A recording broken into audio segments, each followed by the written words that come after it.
Siguraduhin mong kaya mong pumila o tumayo sa pila ng 4 to 8 hours.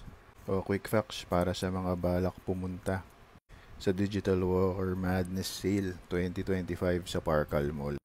Tandaan nyo, pagdating nyo doon, 4 na linya ang bubunuin nyo. Isang linya para sa elevator.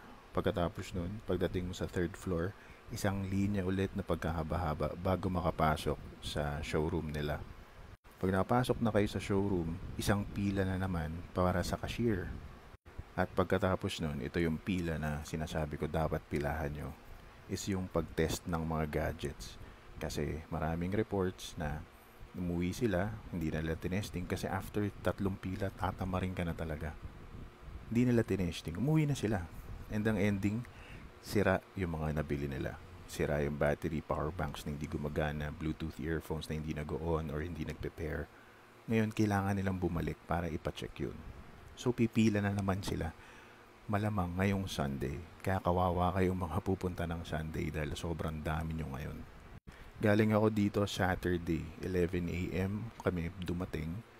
Nakapasok ako sa 2nd floor. Mabilis lang, nung pang 11 a.m. siguro after 20 minutes na sa 3rd floor na kami. Pero yung 3rd floor, yun yung matagal. 2 hours kami nagantay. From 11, nakapasok kami 1:30. Tapos, di nag-shopping na, di ba? Yung pila sa cashier ang pinakamatagal.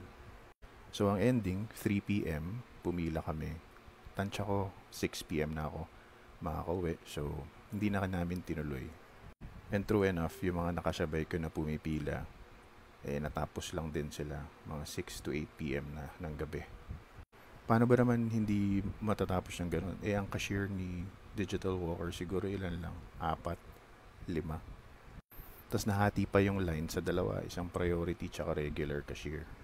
Marami rin nagtatanong kung sulit ba yung mga items. Nung pumunta ako, parang okay naman, di siya ganun kasulit for me.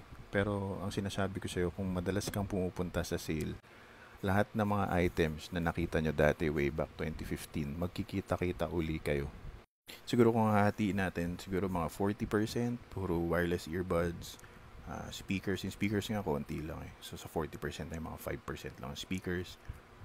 Yung keyboards, isang lang, brand lang. Wala na yung mga Asus na sinasabi ng mga tao.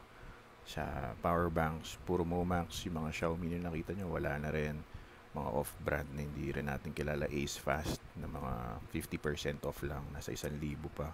Diba? So hindi ko kayang sagutin lahat sa video na ito kasi umahaba na. So kung may tanong kayo, post nyo yung comment sa baba. Gising na ako.